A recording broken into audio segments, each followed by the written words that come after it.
A realização desse conteúdo é graças aos nossos parceiros Dividimall. Utilizando o código DG20 no site, você tem desconto de 20% na compra de qualquer software, incluindo o Windows 10 Professional original, por um preço inacreditável. Além de ativação rápida, você tem várias formas de pagamento, inclusive Bitcoin. Com nosso parceiro também Kaspersky, solução completa e antivírus disponível para Windows, Mac e Android. Você tem proteção absoluta e também tem um mês totalmente gratuito de no ping. Lag zero no seu ping. Anunciado pela primeira vez na E3 de 2019, com sua data para 2020, Halo Infinite em 2020 mostrou uma demo aí do seu gameplay de campanha, a qual não teve aí um bom impacto sobre a sua própria comunidade, o que fez a 343 Industries, desenvolvedora do jogo, e também a Microsoft adiarem o lançamento para um ano. E hoje nós finalmente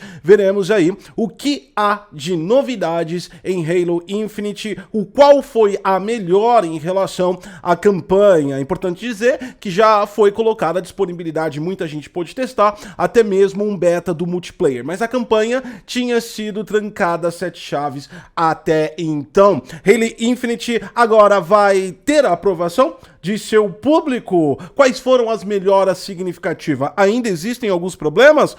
Deixe seu like, se inscreve no canal, compartilha essa informação e vamos embora para Halo Infinite. Nós vamos fazer um apanhado aí em relação a várias imagens que também foi um apanhado que a 343 fez. Começando em 2019 com essa cinematic, na hora que a conexão do cabo, ela foi mostrada novamente agora em 2021. A gente pode perceber que já houve uma modificação até mesmo nas cinematics do game. Como você pode verificar, existe uma incidência muito maior no sistema de iluminação e na oclusão de ambiente. Olhando com o nosso espectro de luz de AIDA, nós podemos verificar que as intensidades são transbordadas e colocadas de forma uniforme, ou seja, da parte da luz visível humana da UV até a parte vermelha, tudo possui mais uniformidade. Isso trouxe uma visualização, como vocês estão vendo, de uma forma mais nítida e muito mais visível do que era antes. Beleza, de 2019 mudou e agora vamos começar a comparar de 2020. Um dos momentos icônicos da apresentação de 2020, que virou até meme, foi realmente esse NPC que você tá vendo na tela. Esse NPC aí, ele não ganhava vida ao tomar um soco e houve bastante reclamação sobre a sua modelagem. Comparando agora com 2021, numa cena parecida e não a mesma, porque são dois trailers, nós podemos verificar que a 343 dessa vez tomou bastante cuidado. Há uma reação, um deslocamento do pescoço do NPC e foi incluso aí um aprimoramento gráfico nele mesmo. Continuando ainda nos NPCs, a gente verifica que houve sim uma melhora de texturização dentro desses elementos. No entanto, a gente pode verificar também que ainda falta um pouco de animação, de vida nos próprios NPCs. Essa cena mostra como ele fica de forma bem estática o rosto. As reações de combate também foram aprimoradas e incluídos mais visual effects, como vocês estão vendo. No entanto, elas ainda continuam talvez um pouco abaixo da expectativa. Por quê? Porque as reações nem sempre causam reações mais realistas, como nós estamos acostumados em ver. Olhando essa cena da sniper, olhando para esse NPC, nós verificamos que ele toma um tiro na cabeça, aí há uma reação do objeto e uma reação do NPC. No entanto, no segundo tiro, a gente verifica que não há nenhum tipo de explosão, nós não sabemos exatamente onde acertamos, claramente não estava e o projétil não foi direcionado à cabeça e não houve sangue, não houve nenhuma questão de impacto, simplesmente ele caiu. Isso mostra um pouco que os NPCs ainda carecem de uma melhorada na animação. No entanto, houve melhoras exponenciais. Da parte do sistema de iluminação e oclusão de ambiente, foi basicamente um show à parte comparado com 2020. Exatamente. Nós temos ambientes com muito mais oclusão, com muito mais percepção de realidade de sombra, como vocês estão vendo nas imagens. Na parte do Jeep também, como você verifica, existe aí uma melhor ambientação. Nós temos uma sensação de mais polidez e mais nitidez. A aspereza aspereza dos objetos, como você pode ver nessa cena, foram definitivamente muito melhorados em suas superfícies. No entanto, há de se destacar que Halo Infinite ainda continua um jogo com pouco brilho. Isso não é uma crítica ao jogo, sim, ele tem pouco brilho em todos os objetos 3D que estão diante deles. Exatamente, você pode verificar tanto nos veículos quanto também nos ambientes e até mesmo nos NPCs. Os pontos mais refletivos que teriam que ser a água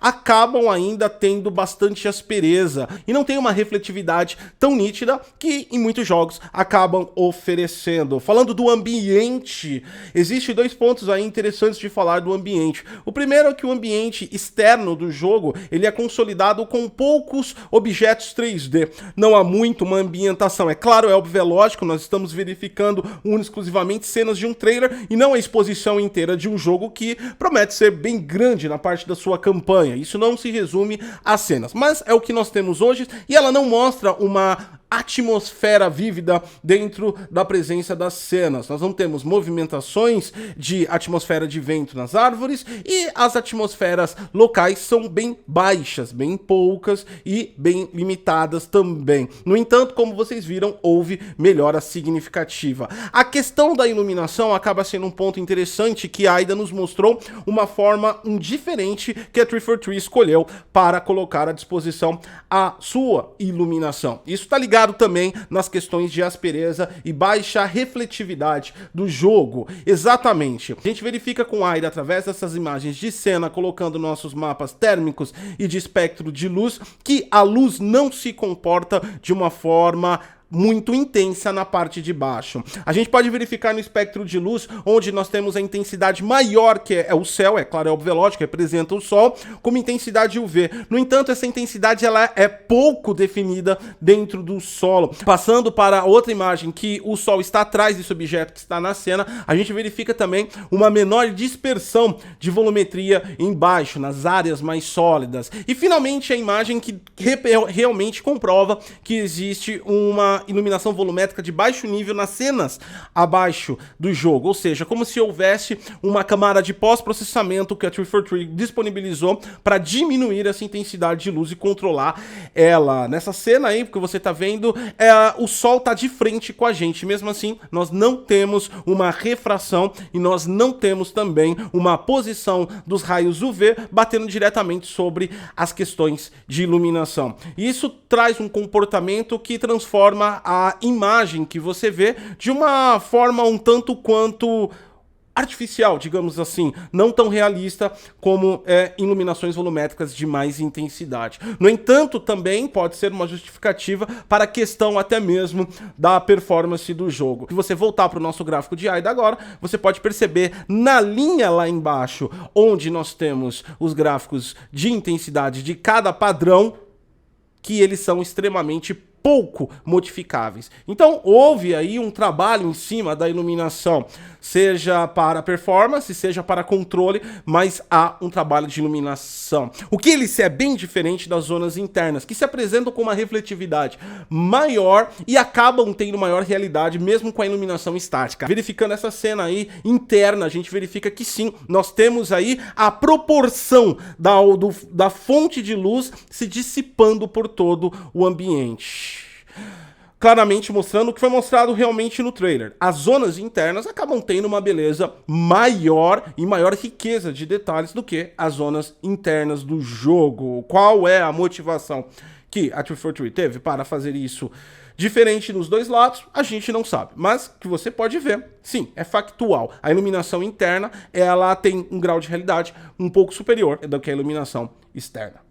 Em relação ao posicionamento de baixos objetos e controle muito grande da iluminação volumétrica na parte externa, a gente poderia até averiguar, como eu já disse, uma hipótese seja em pró a performance do game, porque ele é um game competitivo. No entanto, se a gente for observar jogos de mundo aberto e retirar o último jogo que saiu, que coincidentemente é de mundo aberto, como Far Cry 6 em primeira pessoa, a gente verifica que, de acordo com a tecnologia que nós temos hoje, a gente pode perceber que você não precisa demandar de tanta perda gráfica de objetos dentro de uma cena para manter estabilidade em um jogo de FPS. É claro, é óbvio, é lógico, são propostas totalmente diferentes, não é uma comparação entre os dois jogos, mas é só para mostrar para vocês que hoje não é muito um problema a gente manter uma certa performance dentro de um jogo de mundo aberto, tendo muita coisa, tendo ambientação, tendo bastante atmosfera no jogo, pressão atmosférica, vento indo para um lado para o outro, refletividade e outras coisas que aparentemente a 343 acabou deixando de lado. De qualquer forma, o jogo deve agradar os seus fãs, no entanto, alguns mais exigentes que estavam com expectativas maiores, principalmente